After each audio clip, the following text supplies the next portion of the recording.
In the Forum Romanum, where Rome's most prosperous slave dealers conducted their business, an aging woman stood on the auction platform.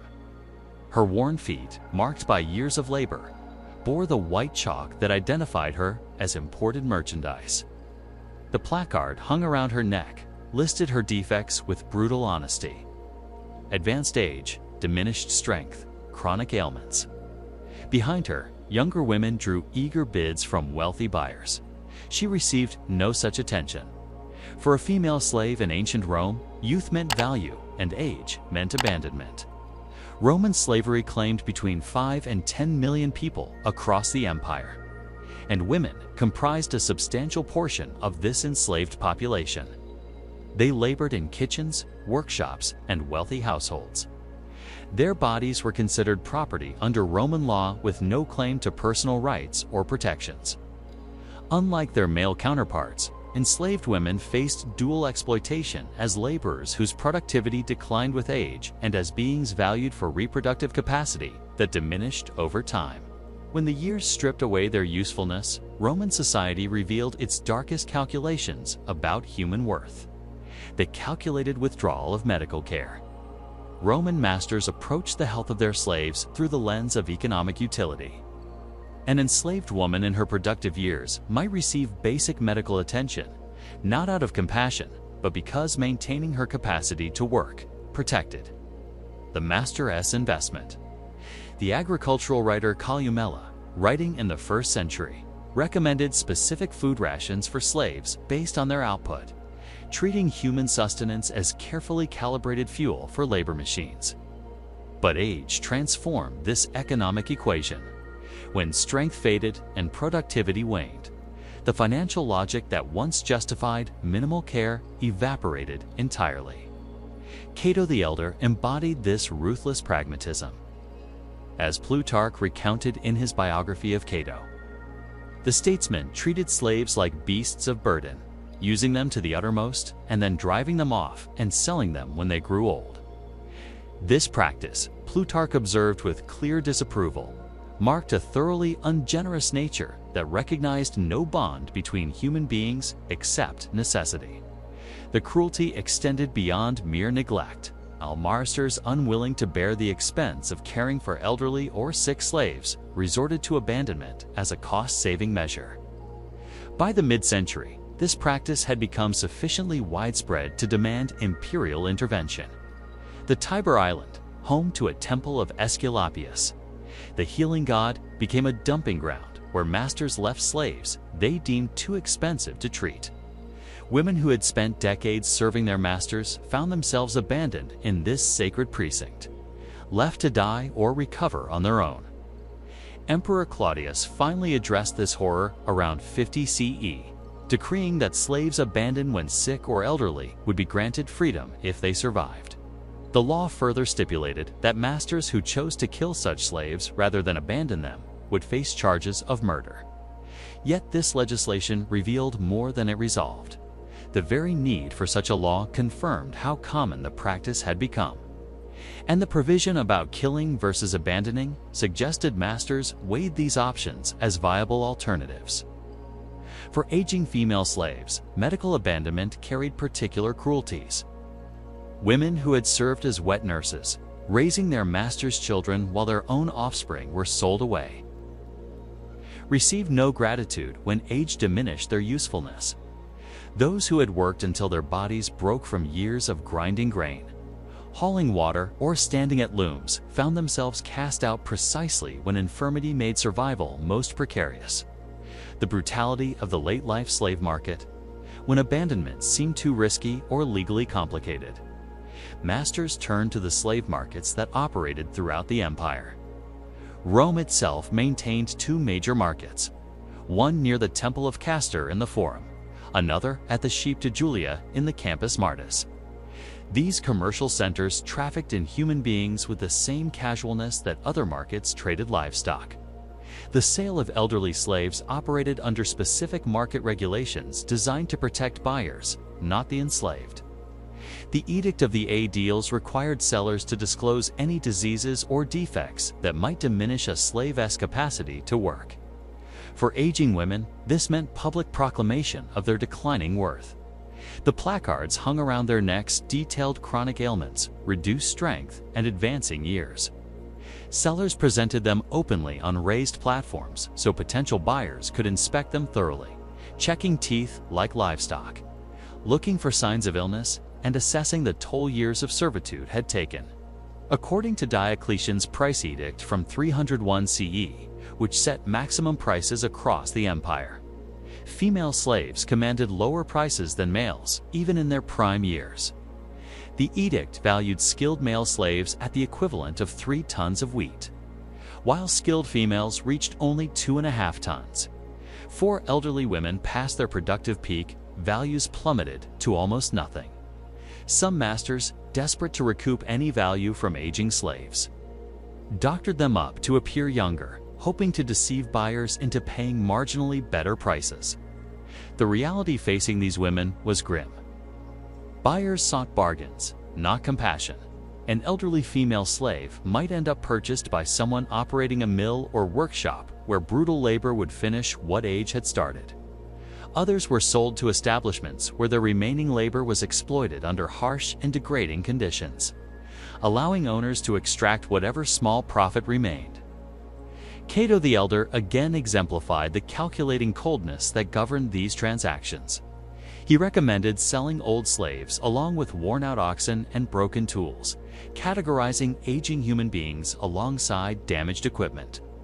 When Plutarch challenged this practice, observing that even old draft animals deserved care after years of service, he highlighted a moral failing at the heart of Roman slavery: the complete erasure of human dignity beneath property considerations, labor, punishment, and exploitation until death. Even when not sold or abandoned, aging female slaves experienced no respite from exploitation. Roman law granted masters nearly unlimited authority over their property, and that authority extended to extracting labor until death. Women who spent their youth in domestic service found their workload undiminished by age. Those who had served as kitchen workers continued hauling water and tending fires regardless of aching joints or failing eyesight. Former hairdressers and personal attendants found themselves reassigned to cruder tasks as age stripped away the qualities that once made them desirable. The textile workshops that employed thousands of enslaved women showed no mercy to those whose fingers grew stiff or whose vision dimmed. Agricultural estates proved particularly merciless. Women who labored in the fields from dawn until darkness faced the same demands in their later years. Their aging bodies were pushed to match the output of younger slaves. When an enslaved woman could no longer meet quotas, punishment followed. Roman masters employed a range of punishments to compel obedience and maintain productivity. Flogging remained the standard response to perceived laziness or insufficient output. Branding marked repeat offenders or those who attempted escape. The cruelty extended into all aspects of their existence. Cato the Elder deliberately fostered dissension among his slaves, believing that harmony among them posed a threat. He charged fixed fees for male slaves to spend time with female slaves, monetizing even their private interactions. After dinner parties, he ordered the flogging of any slave who had shown the slightest remissness in service, regardless of age or years of faithful work.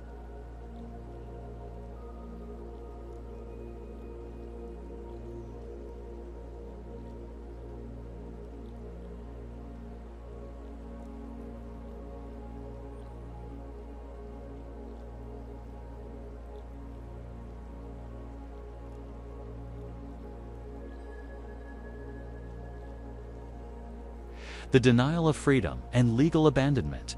Manumission, the formal process of freeing slaves, represented the single hope that might make years of suffering bearable. Roman society practiced manumission more frequently than many other slave societies, and the possibility of eventual freedom functioned as a tool of control, encouraging compliance and diligent service. Yet for aging female slaves, this path to freedom proved particularly treacherous.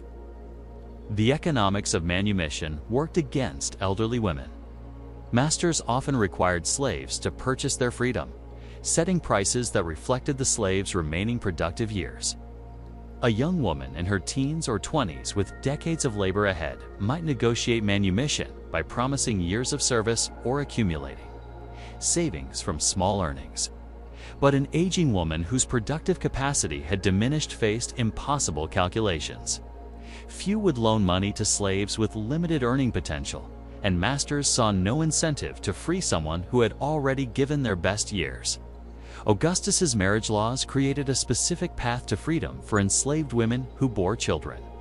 A female slave who produced a certain number of children could earn manumission.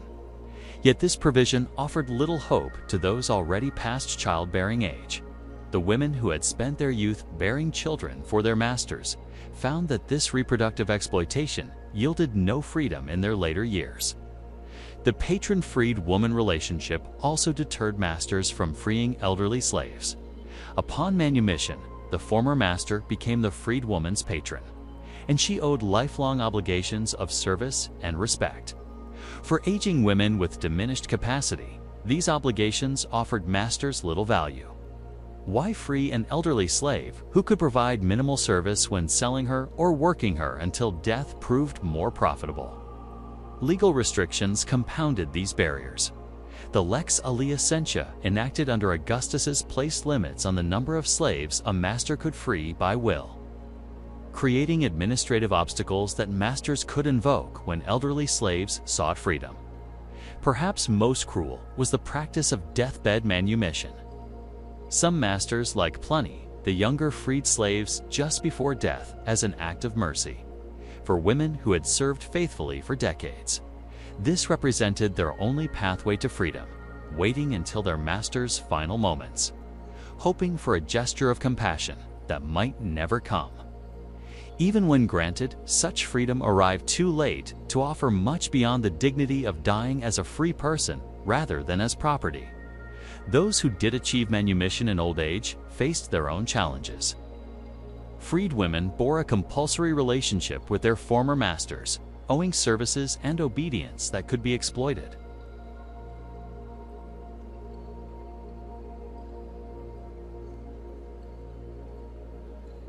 In fact, they are forced to beg or perform menial work to survive. The cruelty of this system lay in its calculated nature. Masters made rational economic decisions, weighing costs against benefits. An aging female slave represented declining value, and Roman law offered masters numerous options to minimize their losses. Sell her while she retained minimal worth. Work her until death, abandon her when caring for her became expensive, or deny manumission because freeing her offered no advantage. These were not isolated incidents of individual cruelty, but systemic practices embedded in Roman society's foundations. The treatment of aging female slaves revealed how thoroughly Rome's slave system eroded human dignity, reducing lives to calculations of utility and profit. Women who had spent their entire existence in servitude discovered, in their final years, that Roman society offered them nothing but continued exploitation or discardment. When we examine these practices, we confront an uncomfortable truth about power and dehumanization. The Romans who abandoned 6 slaves on the Tiber Island, who sold elderly women at market like damaged goods, and who extracted labor from aging bodies until they collapsed, were not monsters, operating outside their society's norms. They were Roman citizens acting entirely within legal and social frameworks that their culture accepted. The legislation that Emperor Claudius felt compelled to enact tells us that abandoning sick and elderly slaves had become so common that it required imperial intervention. The fact that Plutarch felt moved to criticize Cato, the elder's treatment of aging slaves, suggests that while some voices objected, the practice continued unchecked. Does knowing that a civilization capable of architectural marvels and philosophical wisdom also engineered such systematic cruelty change how we understand human nature's capacity for both creation and destruction? The aging women who stood on those auction platforms, their bodies marked by years of service and their futures uncertain, remain largely nameless in history. But their suffering echoes across centuries, reminding us of the profound cost of systems that treat human beings as property.